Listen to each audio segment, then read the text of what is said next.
Russia is concentrating its firepower and troops on the small, battered city of Pokrovsk in eastern Ukraine, apparently pushing its forces close to capturing what has become a gateway to the war's most fiercely contested region. After more than a year of fighting, Pokrovsk, a railroad hub in the Donetsk region, has been turned largely into rubble, its pre-war population of 60,000 now reduced to fewer than 1,300 residents. Ukrainian soldiers defending the city report intense combat. Nearly one-third of all the battles along the front line, which stretches almost 750 miles, are in Pokrovsk, and half of Russia's attacks with deadly glide bombs are focused on the city, President Volodymyr Zelensky of Ukraine said on Monday. Those numbers could not be independently confirmed. While Ukrainian leaders claim that their forces are clawing back neighborhoods, Russian troops appear to have taken control of the southwestern edge of Pokrovsk in the last few days, according to a battlefield map by Deep State, a group with ties to the Ukrainian military. Russian troops have also secured 2 slim columns in the city's center and up its western side, based on the map, which shows most of the rest of Pokrovsk as a contested gray zone. The enemy is continuing to build up forces in the city, Deep State said on social media Tuesday night, adding that Pokrovsk was gradually being absorbed. Advertisement. The city would be the largest in Ukraine to fall since Bakhmut in May 2023. It is seen as the last major obstacle preventing Russian troops from approaching Sloviansk and Kramatorsk, the only large cities still under Ukrainian control in Donetsk, a region that President Vladimir V. Putin of Russia has long coveted. Taking Pokrovsk could aid the Kremlin's narrative that Russia is on the march on the battlefield and that the war will get only worse for Ukraine if it does not concede to Moscow's onerous demands to end the conflict. Mr. Putin has ignored President Trump's calls for a ceasefire as the Kremlin has pushed ahead with its invasion. Ukraine is fighting to retain Pokrovsk in part to counter that narrative, especially as it seeks more support from a fickle Trump administration. Ukrainian officials insist that special units are clearing Russians out of the city. Mr. Zelensky visited troops nearby on Tuesday and handed out awards. In a speech on Wednesday night, he said that in Pokrovsk, we continue to destroy the occupier. Beyond the geopolitical messaging, the military significance of losing Pokrovsk may be relatively small for Ukraine.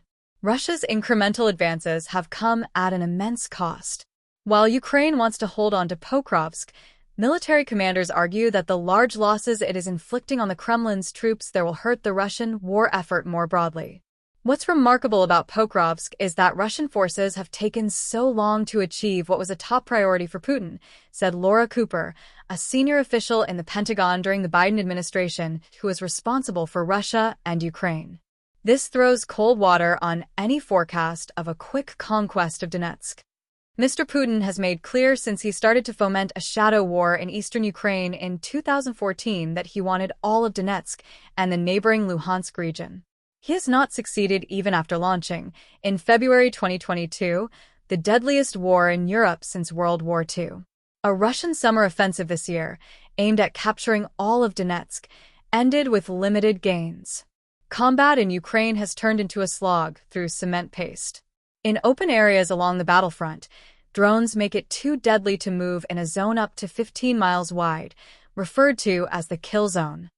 It's rare to see tanks or any other heavy equipment there. Ukrainian troops hide in burrows and blasted out buildings and sleep under Kevlar blankets. Russian forces dart from spot to spot in groups as small as 2 or 3. Ukrainian soldiers said they anticipated that the war would continue largely the same, with the Russians sacrificing huge numbers of troops for the smallest of gains.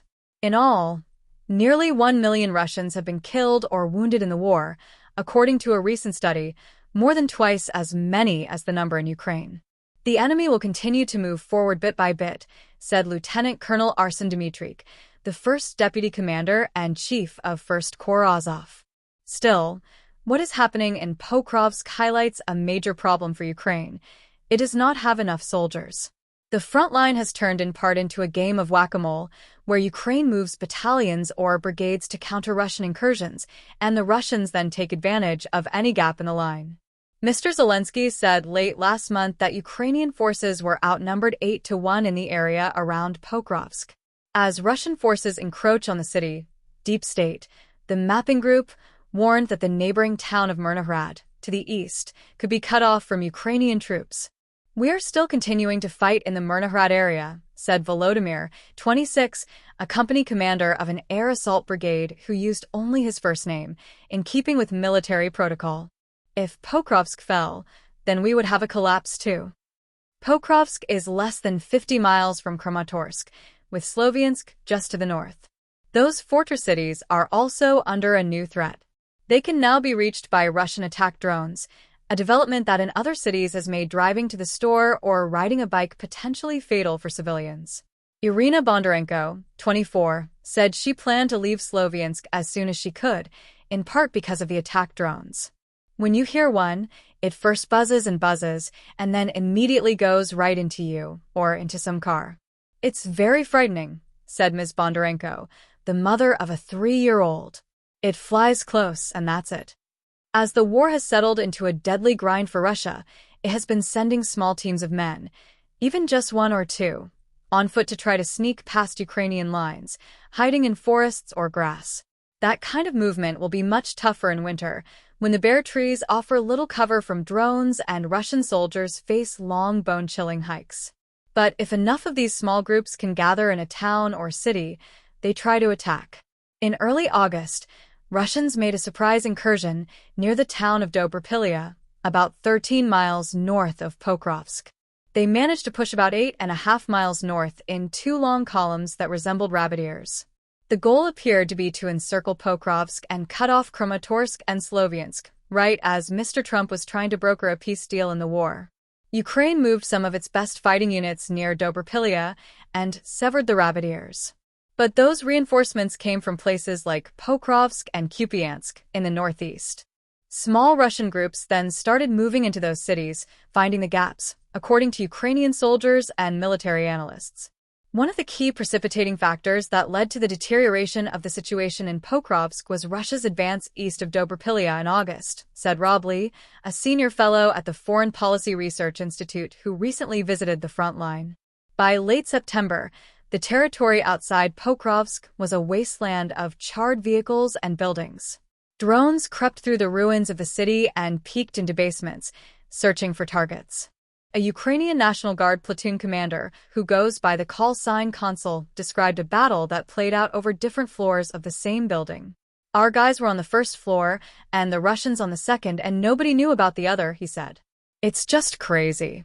Some soldiers and military analysts said they feared that Ukraine would wait too long to admit defeat and retreat, as in past battles in the Kursk region of Russia or in towns like Avdiivka and Donetsk. A senior lieutenant and drone platoon commander named Yevhen, 32, said he worried that troops could be sacrificed for political reasons. He used only his first name under military protocol. "The Russians are certainly losing a lot, but we are losing too, and we cannot afford it," he said.